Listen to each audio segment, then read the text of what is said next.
उसके बाद में जो मैं पहले वीडियो बनाई थी शमसुद्दीन इल्तुतमिश की, वो वीडियो प्रथम वीडियो थी। उससे आगे जो वीडियो है दूसरी वीडियो है ये, ठीक है, इल्तुतमिश की। क्योंकि जो मैं पहले वाली वीडियो काफ़ी जो लंबी हो जाती, इसलिए मैंने 2 भाग में इल्तुतमिश का कार्यकाल कर दिया है। मतलब पहले जो वीडियो थी वो 1 घंटा प्लस की थी, 1 घंटा की समथिंग भी। और यदि मैं ज़्यादा आगे बढ़ा देता तो वो ज़्यादा लंबी हो जाती, इसलिए मैंने इल्तुतमिश का समय काल तो मैं एक ही था, क्योंकि 12 से 12:36 तक। पर मैंने ये भाग 2 वीडियो में बनाया है, ठीक है। जो मैंने पिछली वाली वीडियो बनाई थी उससे आगे वाली वीडियो ये है, जो दूसरा भाग है। इसमें इल्तुतमिश ने इसने एकता व्यवस्था लागू की, किसने? शमसुद्दीन इल्तुतमिश ने। और 1226 ईस्वी में बंगाल को जीतकर उसे दिल्ली सल्तनत का एकता मतलब सूबा बनाया। किसने? शमसुद्दीन इल्तुतमिश ने। इसने क्या करा? एकता व्यवस्था लागू की। किसने? शमसुद्दीन इल्तुतमिश। ये क्वेश्चन कहता है एकता व्यवस्था किसने लागू की, तो किसने की? शमसुद्दीन इल्तुतमिश ने। और 1226 ईस्वी में बंगाल को जीतकर, ठीक है, कब? 1226 ईस्वी में बंगाल को जीतकर उसे दिल्ली सल्तनत का एकता मतलब सूबा बनाया था। उसके बाद में इसके एक दरबारी कवि था मेनान सिराज, दरबारी लेखक था। किसका? शमसुद्दीन इल्तुतमिश का। और मुद्रा के विशेष में कुछ इतिहासकार ने बताया है, जिनमें से नाम है नेशनल राउड, ठीक है। नेशनल राउड के अनुसार इसने क्या बोला शमसुद्दीन इल्तुतमिश को? इल्तुतमिश ने ही सिक्कों पर टकसाल का नाम अंकित किया। इसने क्या बोला कि ये भी क्वेश्चन पूछा जाता है कि टकसालों पर नाम किसने अंकित किया था, तो किसने किया था? शमसुद्दीन इल्तुतमिश ने। तो ये किसने बोला था? नेशनल राइट के अनुसार। नेशनल राइट ने क्या बोला था शमसुद्दीन इल्तुतमिश को कि इल्तुतमिश ने ही सिक्कों पर टकसाल का नाम अंकित कराने की परंपरा प्रारंभ की थी। किसने टकसाल पर सिक्कों पर टकसाल का नाम अंकित, जो सिक्कों पर इल्तुतमिश ने ही सिक्कों पर टकसाल का नाम अंकित कराने की परंपरा किसने चालू करी थी? इल्तुतमिश ने। उसके बाद में इल्तुतमिश के कुछ ऐसे सिक्के मिले हैं, जो इल्तुतमिश के कुछ ऐसे सिक्के मिले हैं, क्योंकि जो पहले जो नेशनल राइट ने बोला था कि सिक्कों पर टकसाल का नाम अंकित कराने की परंपरा किसने चालू करी थी? इल्तुतमिश ने।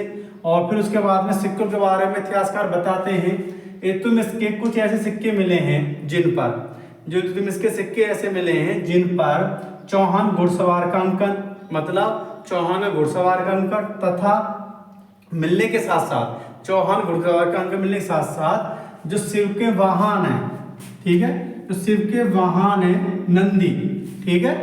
अब ये क्वेश्चन ही बनता है कि शिव के वाहन की नंदी के अंकन के सिक्के मिले थे किस शासक के शासन में या किस वंश में?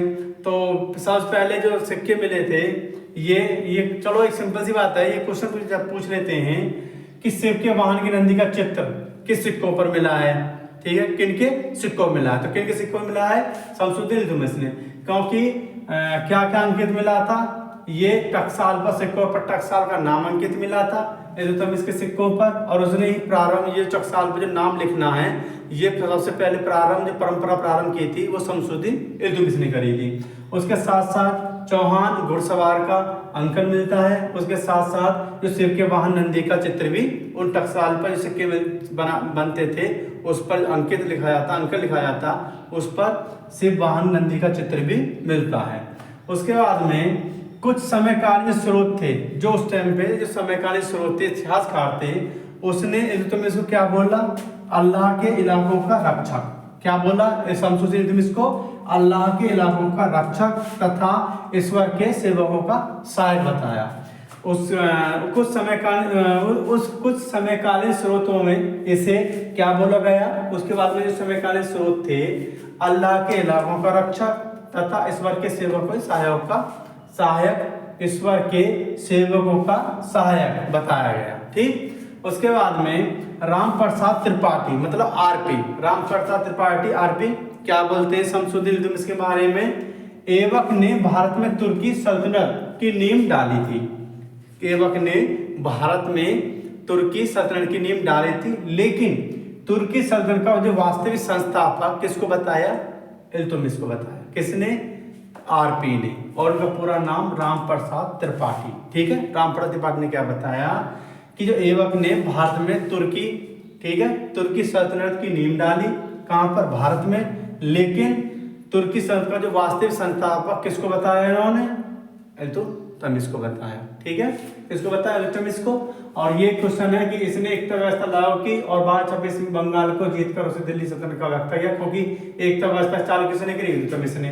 इसके दरबार में कभी कौन था, मिनाज उस सिराज, एक लेखक था। और मुद्रा वितरण के मामले में नसराज ने क्या बताया कि इल्तुतमिश ने ही सर्वप्रथम सिक्कों पर टकसाल का नाम अंकित कराने की परंपरा चालू करी थी। ठीक, उसके बाद में इसके सिक्कों पर क्या मिला है, 54 घुड़सवार कांकन मिला है और शिव विमान की नंदी का चित्र मिला है सिक्कों पर। और इसको क्या बोला है, अल्लाह के अलावा का रक्षक बोला है, ईश्वर के सेवक को सहायक बोला है। और राम प्रसाद त्रिपाठी ने क्या बोला है, एवं ने भारत में तुर्की सल्तनत की नींव डाली थी, लेकिन तुर्की सल्तनत का वास्तविक संस्थापक इल्तुतमिश था। ठीक है, ये किसने बोला है, राम प्रसाद त्रिपाठी ने बोला है। ठीक है,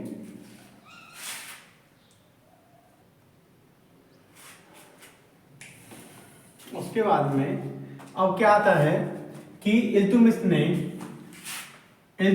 ने दिल्ली सल्तनत की प्रशासनिक आधारशिला रखी। किसने, इल्तुतमिश ने दिल्ली सल्तनत की प्रशासनिक आधारशिला रखी। किसने, इल्तुतमिश ने। उसने सल्तनत प्रशासन के लिए आक्ता व्यवस्था लागू की थी। किसने, इल्तुतमिश ने। उसने सल्तनत प्रशासन के लिए आक्ता व्यवस्था लागू की थी। किसने, इल्तुतमिश ने। आक्ता व्यवस्था क्या थी, ये मैं आपको बताता हूँ। आक्ता व्यवस्था क्या थी, आक्ता व्यवस्था वह भूखंड होता था जो तुर्क सरदारों को सैनिक एवं प्रशासनिक सेवा प्रदान करने के बदले में दिया जाता था।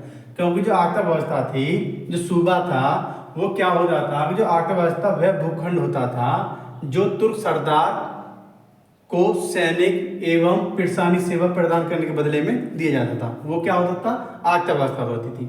उसके बाद में आक्तादारों को अपनी आक्ता का प्रशासन चलाने के साथ साथ, ठीक है, आक्तादारों को अपनी आक्ता प्रशासन चलाने के साथ साथ सुल्तान के लिए निश्चित संख्या में घुड़सवार सैनिक रखने होते थे।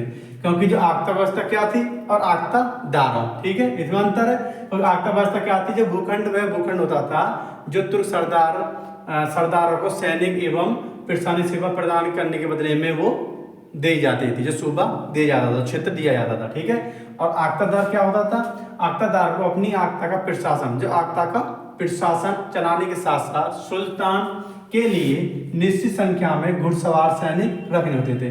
सुल्तान के लिए, आक्तादारों के लिए, जो आक्ता व्यवस्था चलाने के लिए सुल्तान के लिए निश्चित संख्या में घुड़सवार रखने होते थे, निश्चित, ठीक है, सैनिक रखने होते थे, घुड़सवार सैनिक रखने होते थे। आक्ता से प्राप्त जो आक्ता हुई थी, आक्ता से प्राप्त राजस्व में से सैनिक एवं प्रशासनिक खर्च निकालकर शेष बची हुई धनराशि फवाजिल, ये क्वेश्चन बहुत पूछा जाता है। ठीक है, फवाजिल क्या था, फवाजिल केंद्रीय राजकोष था। ठीक है, फवाजिल केंद्रीय राजकोष था। और ये फवाजिल केंद्रीय राजकोष था क्या, क्योंकि जो आक्ता के शेष जो आक्ता थे, आक्ता से प्राप्त, क्योंकि भूखंड दिया जाता था, सैनिक में प्रशासन सेवा पद नहीं उसको दिया जाता था, और आक्तादारों के लिए घुड़सवार सैनिक रखने होते थे। और जो बचा खुचा है आक्ता के बाद में, आक्ता से प्राप्त राजस्व में से जो बचा खुचा था, सैनिक और प्रशासनिक खर्च निकालकर शेष बची हुई धनराशि किसमें जमा करनी पड़ती थी, फवाजिल में। जो फवाजिल क्या होता था, केंद्रीय राजकोष। क्वेश्चन पूछा जाता है कि फवाजिल क्या है, फवाजिल क्या है, केंद्रीय राजकोष। केंद्रीय राजकोष में जमा करनी होती थी, कहां पर, जो इससे बचता था आक्तादार से, या आक्ता से बचता था, बचने के बाद में आक्तादार को क्या था, एक घुड़सवार सैनिक रखते थे सैनिक के रूप में, वो आ सकता था। इससे जो बचता था वो जमा कहाँ होता था, फवाजिल, जो केंद्रीय राजकोष होता था। केंद्रीय राजकोष जमा करने के बाद में शेष बची हुई धनराशि कहाँ जमा होती थी, फवाजिल में, जो केंद्रीय राजकोष में जमा करनी होती थी। इल्तुतमिश ने 40 बड़े आक्तादार नियुक्त किए थे। ठीक है, वही आक्तादार हैं जिनको तुर्गानी, चैलगानी या 40 सरदारों का गठन किया था किसने, शमसुद्दीन को। ये वही आक्तादार थे। इल्तुतमिश ने 40 बड़े आक्तादार नियुक्त किए थे, जिन्हें तुर्कानी चैलगानी की संज्ञा दी गई। कैसे, तुर्कानी चैलगानी संज्ञा दी गई। 40 सरदार जो आक्ता थे, ये इल्तुतमिश ने इसका संगठन किया था, मतलब इल्तुतमिश ने इसकी स्थापना की थी। उसके बाद में सैद्धांतिक रूप से आक्ताएं वंशानुक्रम नहीं होते थे। आगता मतलब वंशानुक्रम मतलब पीढ़ी दर पीढ़ी। जैसे कोई राजा है, राजा के लड़के के बाद में उसका लड़का, उसके लड़का के बाद में लड़का, तो ये वंशानुक्रम हो जाता है। इसमें ऐसा कोई उद्देश्य नहीं था कि कोई भी आगता है, आगता के बाद में उसका लड़का आगता बनेगा, ऐसा कुछ नहीं था इसमें। इल्तुतमिश ने इस पर लिखा है कि सैद्धांतिक रूप से आगता वंशानुक्रम नहीं होते थे। आगता व्यवस्था की विशेष जानकारी, जो आगता व्यवस्था की विशेष जानकारी जो मिलती है वो निजाम उल मुल्क, ठीक है, एक पुस्तक है निजाम उल मुल्क, और वो राइटर हैं जिसने लिखी थी तूसी ने, ठीक है। निजाम उल मुल्क की जो तूसी लेखक ने लिखी थी, निजाम ये भी क्वेश्चन पूछा जाता है, निजाम उल मुल्क तूसी ने, जो आगता व्यवस्था की जानकारी मिलती है, ठीक है। और इसका दूसरा नाम है, पुस्तक का नाम सियासत नामा, ठीक है, सियासत नाम के नाम से जाना था, क्योंकि निजाम उल मुल्क किसे लिखी थी? तूसी ने, और इसका जो नाम से जाना जाता है सियासत नामा, इसे सियासत नाम से भी जाना जाता है। किसको? निजाम उल मुल्क को, जिसने तूसी ने लिखी थी। वजीर के रूप में मोहम्मद जुनूदी को, ठीक है, वजीर के रूप में किसको चुना? मोहम्मद जुनूदी को। जो मोहम्मद, ये जुनूदी वही है, मोहम्मद जुनूदी वही है जब आपका ग्वालियर का अभियान होता है, ठीक है, ग्वालियर अभियान होने के बाद में 6 महीने के बाद लौट के आता है, वो जिम्मेदारी दे देता है सुल्तान को, क्योंकि इल्तुतमिश की जो पुत्री थी उसका नाम क्या था? रजिया, ठीक है, रजिया सुल्तान दे देता है, और उसे अभियान के बाद में 6 महीने के बाद में आता है और उत्तराधिकारी घोषित कर देता है शमसुद्दीन इल्तुतमिश किसको? रजिया को, रजिया सुल्ताना को उत्तराधिकारी होता है। इसका जो विरोध करता है ये वजीर ही वो वजीर है जो विरोध करता है रजिया को उत्तराधिकारी बनाने में, जो विरोध करता है वो विरोध कौन करता है? इल्तुतमिश का जो वजीर था मोहम्मद जुनूदी ही विरोध करता है कि उत्तराधिकारी रजिया सुल्तान नहीं होगी। और उसके बाद में एक वहाँ पे समर्थन कौन देता है? इल्तुतमिश का समर्थन देता है बलबन, जो इस 40 आख्तार में या 40 तुर्कानी चरगानी में ही ये रहता है, ठीक है।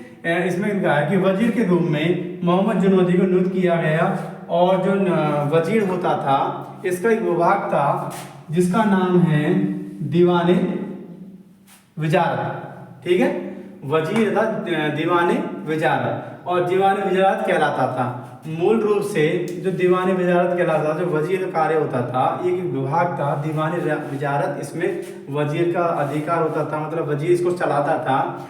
तो इसमें जो मुख्य क्या आता है दीवाने विरासत में, ये एक विभाग था, और विभाग के साथ साथ ही इसमें सैन्य मामले भी आते थे। किसमें? विजारत, दीवानी विजारत में। जो इसका वजीर था इल्तुतमिश का, इसका नाम था मोहम्मद जुनूदी को नियुक्त किया गया, और एक विभाग बनाया गया दीवानी विजारत कहलाता था। वह मूल रूप से विधि विभाग, ठीक है, मूल रूप से विधि विभाग, लेकिन इसके अंतर्गत भी सैन्य मामले आते थे, ठीक है, सैन्य मामले भी आते थे।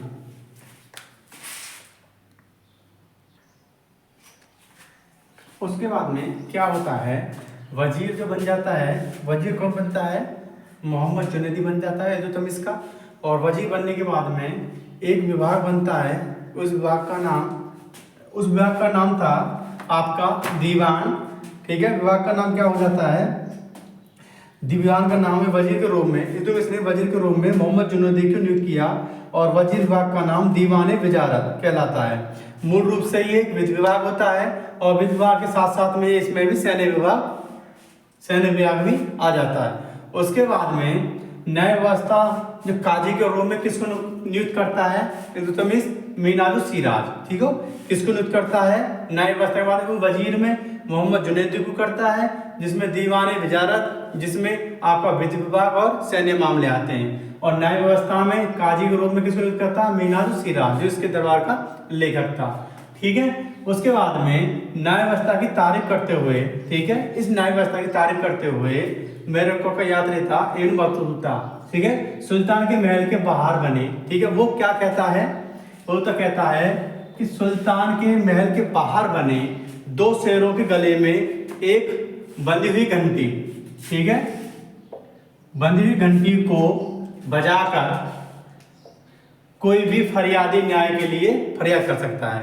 इसका क्या था कि इसमें क्या था उसके दरबार में, कि कोई भी आदमी या कोई भी आदमी, आम आदमी या अमीर आदमी कोई भी जा सकता है। तो उसके दरबार में 2 शेर थे, 2 शेरों के गले में घंटी थी और घंटी बजाने के बाद में जो बाहर से घंटी बजा दी जाती थी दोनों शेर की, जो घंटी थी 2 शेर की में अलग अलग घंटी थी और घंटी बजाने के बाद में वहाँ फरियाद कर सकता है इसके दरबार में। ये इल्तुतमिश के दरबार में था। कोई भी आम आदमी या कोई भी वहाँ जा सकता है और जाने के बाद में सुल्तान के महल के बाहर बने 2 शेरों गले में बनी हुई घंटियों को बजाकर कोई भी फरियादी न्याय के लिए फरियाद कर सकता है। उसके बाद में यहाँ पे जो काजी बना था न्याय व्यवस्था का, मीनाज सिराज ने एक किताब लिखी तबकाते नासरी। ये किताब बहुत पूछी जाती है। कौन सी किताब? तबकाते नासरी। किसे लिखी थी? मीनाज सिराज ने। और एक क्वेश्चन पूछा जाता है इल्तुतमिश के संरक्षण में कौन कौन से दरबारी कवि थे? तो इसमें सबसे ज्यादा 2 दरबारी कवि थे और भी थे जो संरक्षण में थे, वो मीनाज सिराज थे और एक कवि और था ताजुद्दीन। ठीक है, मीनाज सिराज था और ताजुद्दीन था जो इल्तुतमिश के दरबार में संरक्षण में थे। ठीक है, इसने अपनी पुत्री रजिया को उत्तराधिकारी बनाया। ठीक है, इसने अपने उत्तराधिकारी जो अपनी रजिया को उत्तराधिकारी बनाया। किसने? इल्तुतमिश ने। बनाने के बाद में उसका विरोध किसने करा? मोहम्मद जुनूदी ने, जो इल्तुतमिश का वजीर था और उसने वहाँ के शासन के और वहाँ के अमीरों के साथ मिलकर जब भी तो वहाँ के शासन के साथ में मिलकर क्या करा कि उसने विरोध किया और वहाँ के जो 40 दल अमीर थे उन्हें काफ़ी प्रभाव पड़ गया था वहाँ की, क्योंकि जब इल्तुतमिश मर जाता है, मरने के बाद में 40 अक्तादार या 40 तुर्कानी चहलगानी सरदार होते हैं, उनका दायित्व और महत्वाकांक्षा बढ़ जाती है, जिससे ये होता है लास्ट में आके कि जो जिसको वो चाहेंगे शासक, जो इसको सुल्तान चाहेंगे वही बनता है। ठीक है, आगे भी चलकर। और इसका जो दमन करता है, जो खत्म करता है, वो बलबन करता है, क्योंकि बलबन उसमें था, वो 40 सरदार दल में था। तो इसलिए वहाँ पे इसका विरोध करता है मोहम्मद जुनैदी। विरोध करने के बाद में और वहाँ की विरोध करने के बाद में वो जो अमीर थे, अमीर एक पुत्र था इल्तुतमिश का, एक पुत्र था अय्यूब, वो उस पुत्र को जिसका नाम था रुकनुद्दीन फिरोज, ठीक है, इसको नहीं मानकर सुल्तान को, क्योंकि उत्तराधिकारी किसको बना देता है इल्तुतमिश, शमसुद्दीन इल्तुतमिश किसको बना देता है? रजिया सुल्तान बनाता है।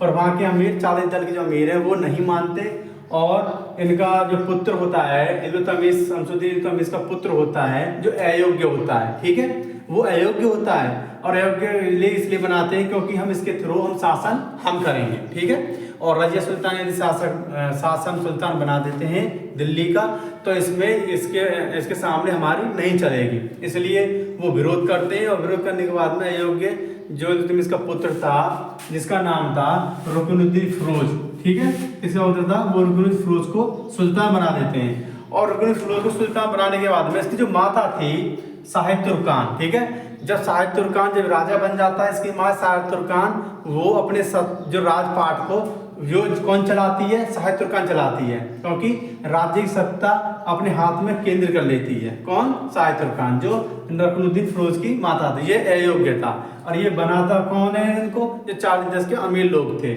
क्योंकि अयोग्य होने के बाद में 40 लोग जो दल थे, जो तुर्कानी चहलगानी दल था, वो इसलिए बनाता है कि यदि हम सुल्तान अयोग्य सुल्तान को बना देते हैं, रुकनुद्दीन फिरोज को बना देते हैं, हम शासन इसके थ्रू करते रहेंगे। यदि हम रजिया सुल्तान को बना देते हैं तो ये शासन इतना नहीं करेगी, नहीं करवाएगी, मतलब इनके अधीन हम शासन इतना नहीं कर सकते या हमारी इतनी बात नहीं चलेगी। इसलिए वो कभी भी नहीं चाहते थे कि रजिया सुल्तान एक काफ़ी शक्तिशाली थी और बुद्धिमानी भी थी, कई भाषा का उनको ज्ञान भी था और उसने पहले भी प्रशासन का नेतृत्व कर रखा था, जिससे प्रशासन अच्छा चलाते थे। तो इसके प्रभावित होकर जब भी तो शमसुद्दीन इल्तुतमिश ने इसको उत्तराधिकारी बनाया, पर ये विरोध करते थे। ठीक है, क्योंकि उस टाइम पे जो 40 सरदार अमीर थे, अक्तादार थे, उनका काफ़ी महत्वपूर्ण राजनीति में महत्वाकांक्षा बढ़ गई थी, जिससे कि वो नहीं चाहते थे कि रजिया सुल्तान दिल्ली की शासन बने। ठीक है, इसलिए वो क्या करते हैं कि जो अयोग्य जो पुत्र होता है इल्तुतमिश का, रुकनुद्दीन फिरोज को बना देते हैं, दिल्ली गद्दी पर बैठा देते हैं उसके, और बैठाने के बाद में उसकी जो माता है शाहिद तुर्कान, ठीक है, शाहिद तुर्कान ने राज्य की सत्ता अपने हाथ में ले लेती है, केंद्र में ले लेती है। और इतिहासकार बताते हैं शाहिद तुर्कान इतनी बड़ी षड्यंत्रकारी थी इतनी बड़ी षड्यंत्रकारी थी, क्योंकि जो शाहिद तुर्कान होती है, जो रुकनुद्दीन फिरोज की जो माता होती है, वो एक गुलाम, वो एक दासी थी। इससे पहले क्या थी? वो दासी थी, क्योंकि ये इससे पहले दासी रह चुकी थी, क्योंकि ये दासी थी, जानती थी। और इसका जो पुत्र था, क्योंकि पहले सिस्टम क्या था कि कई राजाओं में बहुत सी रानी होती, दासी भी रानी होती, उससे जो पुत्र जो होता, जो दासी तेज होती थी वो रानी बन जाती थी। यही सिस्टम चलता आता था पीछे से, या आगे भी यही चलता है। कई राजाओं में कई रानी होती थी। उसी प्रकार ये शाहिद तुर्कान थी, ये भी दासी थी। और इसने दासी के बाद में इसका जो पुत्र हुआ था, जिसने बाद में शमसुद्दीन से शादी कर ली इससे, और उससे ये पुत्र हुआ रुकनुद्दीन फिरोज।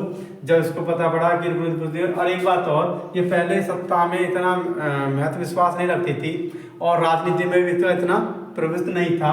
लेकिन जब 40 दल अमीर लोग रुकनुद्दीन फिरोज को सुल्तान बना देते हैं, उसके बाद में ये राजनीति में आ जाती है और महान षड्यंत्रकारी होती है, जिससे कि अमीर लोग भी परेशान हो जाते हैं। ठीक है, अमीर लोग भी परेशान हो जाते हैं, क्योंकि इसका उद्देश्य ये होता है कि जो अमीर 40 दल अमीर थे उसका कैसे भी खत्म करना। ठीक है, ये शाहिद तुर्कान ये जो राजमाता बन जाती है, बनने के बाद में रुकनुद्दीन फिरोज की सत्ता कौन संभालती है? इसकी माता संभालती है, शाहिद तुर्कान। ठीक है, माता संभालने के बाद में इसका क्या होता है कि ये सोचती है कि जो अमीर लोग हैं, इनका जो महत्वाकांक्षा बढ़ रही है, इनको समाप्त करना। ये एक षड्यंत्रकारी व्यू रचती है, जिससे कि अमीर जो 40 तुर्कानी चरण के जो दल सरदार थे, उनको पता पड़ जाती है। आखिर को वो परेशान होकर वो विद्रोह कर देते हैं, और इसी विद्रोह को दबाने के लिए जो रुकनुद्दीन फिरोज इसी विद्रोह को दबाने के लिए सेना लेकर चला जाता है, और इसका दिल्ली से, और इसका फायदा जो उठाती है रजिया सुल्तान उठाती है। ठीक है, फायदा जो उठाती है रजिया सुल्तान। जब ये सेना लेकर चले जाता है विद्रोह दबाने के लिए, तो रजिया सुल्तान लाल वस्त्र पहनकर, ठीक है, रजिया सुल्तान लाल वस्त्र पहनकर दिल्ली के जो नागरिक और दिल्ली के जो प्रशासनिक जो सैनिक होते हैं उनके सामने जाती है, सामने जाती है। सामने के बाद में जो गुहार लगाती है और वो कहती है कि मुझे न्याय चाहिए। सुल्तान बनने के बाद में मुझे न्याय नहीं मिला, जब मैं उत्तराधिकारी बना दी थी इन्होंने, तो मैं ही उत्तराधिकारी बननी चाहिए, लेकिन मेरे साथ अन्याय हुआ। मुझे वहाँ के लोगों के सामने ये उन्होंने बात की, और एक सिस्टम था कि लाल वस्त्र पहनने का एक न्याय व्यवस्था होती थी। जो लोग न्याय व्यवस्था तमीज के दरबार में जाते थे तो न्याय मांगने के लिए एक ऐसा ही पोशाक होता था। ठीक है, जो पोशाक को पहनकर न्याय मांगने के लिए। और आपके जो न्याय व्यवस्था की जो मोरको ने जो बात की है वो भी सत्य है कि दरबार के बारे में 2 शेर होते थे, दोनों शेरों के गले में घंटी होती थी। गले में घंटी बनाने से वहाँ पे दरबार में आज फरियाद या कि न्याय फरियाद लेकर जा सकते हैं। और ये भी थी कि लाल वस्त्र पहनने के बाद में न्याय भी मिलता था, क्योंकि लाल वस्त्र पहनने के बाद में भी आप दरबार में जा सकते हैं न्याय मांगने के लिए। तो इसलिए इसका जब ये रुकनुद्दीन विद्रोह दबाने के लिए गया फिरोज, तो इसका फायदा उठाया रजिया ने, क्योंकि ये दिल्ली से बाहर गया था विद्रोह, दिल्ली से बाहर विद्रोह हुआ था। तो उसका फायदा उठाकर रजिया सुल्तान ने लाल वस्त्र पहनकर पुरस्कृत हुई, और उसके बाद वहाँ जनता से गुहार लगाई, और जनता ने लास्ट में आके किसकी सहायता करी? रजिया सुल्तान की सहायता करी। ठीक है, लास्ट में किसके? रजिया सुल्तान की। और जो रुकनुद्दीन फिरोज था, ये मात्र 1 वर्ष तक से इसका शासन चला था, मात्र 1 वर्ष तक से शासन चला था।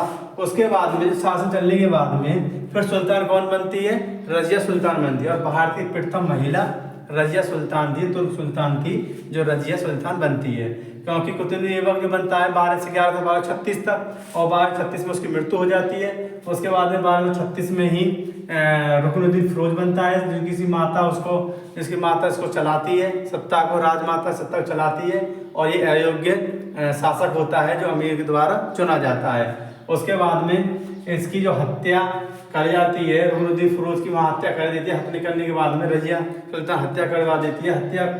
हत्या करने के बाद में जब हत्या करवा दी है, हत्या हो जाती है, क्योंकि 1 वर्ष तक शासन है। रुकनुद्दीन हत्या लौटने संतान रुकनुद्दीन फिरोज की हत्या हो जाती है। हत्या के बाद में वहाँ शासन चलता है रजिया सुल्तान का, जो 1236 से 1240 तक। अब किसका शासन आएगा? रजिया सुल्तान का। ठीक है, KPS अकेडमी हिस्ट्री चैनल को सब्सक्राइब करें, लाइक करें, शेयर करें, कमेंट करें, और बेल आइकन को पुश करें। और मैंने इसलिए बनाई है ये भाग 1 और भाग 2, क्योंकि भाग 1 वीडियो ज़्यादा लंबी हो जाती, जिससे कि मेरे भाग 2 ही बने। जो पूरा इसमें जो आपका इल्तुतमिश का इसके अभियान, इसके कार्य और इसकी मुद्राएं और इसका इसमें कवि थे, इसका पूरा सिस्टम मैंने 2 भाग में पार्ट में बांध दिया है। धन्यवाद।